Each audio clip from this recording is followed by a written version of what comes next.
It didn't happen during an argument. It didn't happen during a breakup. It happened on a random Tuesday night, in the middle of silence. The kind of silence that only exists when people are sitting together, but emotionally living in different worlds. Daniel didn't think anything was wrong. From his point of view, the relationship was fine. They texted every day. They saw each other on weekends.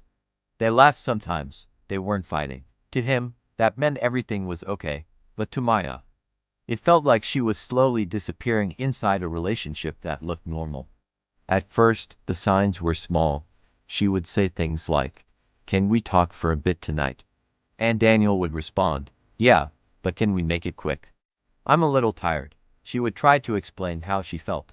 But halfway through, Daniel would already be looking at his phone, scrolling, nodding, saying yeah at the wrong moments, not because he didn't care, but because he didn't understand that attention is a form of love.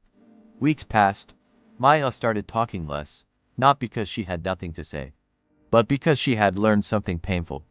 If someone doesn't feel heard long enough, they eventually stop speaking. Daniel didn't notice. In fact, he thought things were getting better. No more long emotional conversations.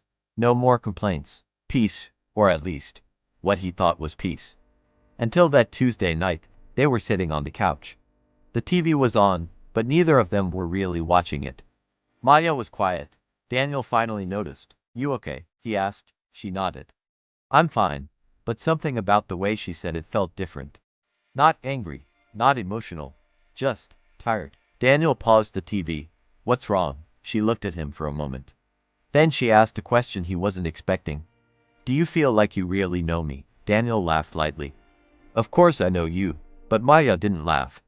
She just looked at him, carefully. "Okay," she said softly. "What's been stressing me out lately?" Daniel opened his mouth, then closed it. Because the truth was, he had no idea. He tried to think. Work, family. Something she mentioned before, nothing came. For the first time in a long time, Daniel realized he didn't actually know what was happening inside the person sitting right next to him. Maya continued gently. "Do you know what I've been excited about recently?" Silence again. Daniel shook his head slowly.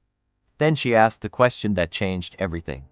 "When was the last time you asked me something about my life, without me bringing it up first?" Daniel didn't answer, because suddenly, memories started replaying in his head.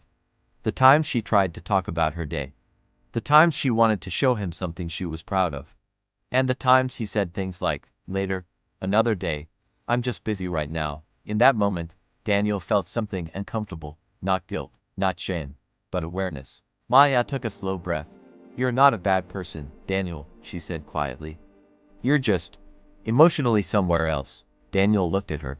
"What do you mean?" She hesitated before answering. "It feels like you like having me in your life, but you're not actually curious about who I am." That sentence hit harder than any argument they had ever had.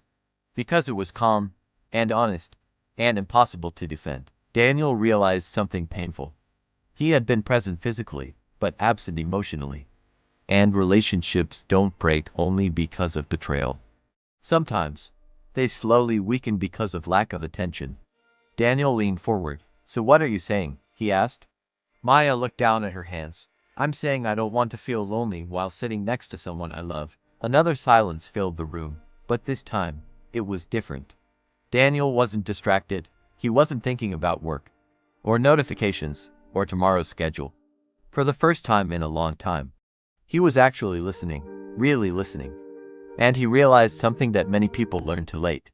Most people think relationships fail because someone asks for too much. But the truth is, many fail because someone keeps giving too little attention. Maya wasn't asking for expensive gifts. She wasn't asking for dramatic romantic gestures. She was asking for something much simpler: presence, curiosity, care. Daniel took a deep breath. Then he asked a question he should have asked months ago. "What's been stressing you lately?" Maya looked surprised. But she answered, "My mom's health, work pressure, and honestly." She paused, feeling like, "I'm not important in my own relationship." Daniel felt that sentence land in his chest. And for the first time, he didn't try to defend himself. He just listened. 10 minutes passed, then 20, then almost an hour. Maya talked about things she had been holding inside for months. And Daniel realized something shocking. None of these problems were new. They were just things he had never fully paid attention to. By the end of the conversation, the room felt lighter. Not perfect, but honest. Daniel looked at her and said something simple. I didn't realize how much I was missing. Maya nodded. That's the scary part. What? You weren't missing it because you didn't care. You were missing it because you weren't paying attention. That night he learned something many people never realize. Love is not proven by how long you stay. Love is proven by how deeply you notice the person beside you. The small changes, the hidden worries, the quiet achievements, the things they don't always say out loud. Before going to bed, Daniel asked one last question. What would make you feel more loved? Maya thought for a moment, then she smiled slightly. Just be curious about me again. No dramatic ending. No perfect resolution, just something real. Because sometimes the strongest relationships don't change because of big moments. They change because one person finally decides to start paying attention. And maybe, somewhere watching this right now, someone just realized the same thing Daniel did. Not every relationship needs fixing. But many relationships need something simpler, more listening, more curiosity, and a little less assuming everything is fine. Because sometimes, the person beside you isn't asking for too much, they're just asking to be seen.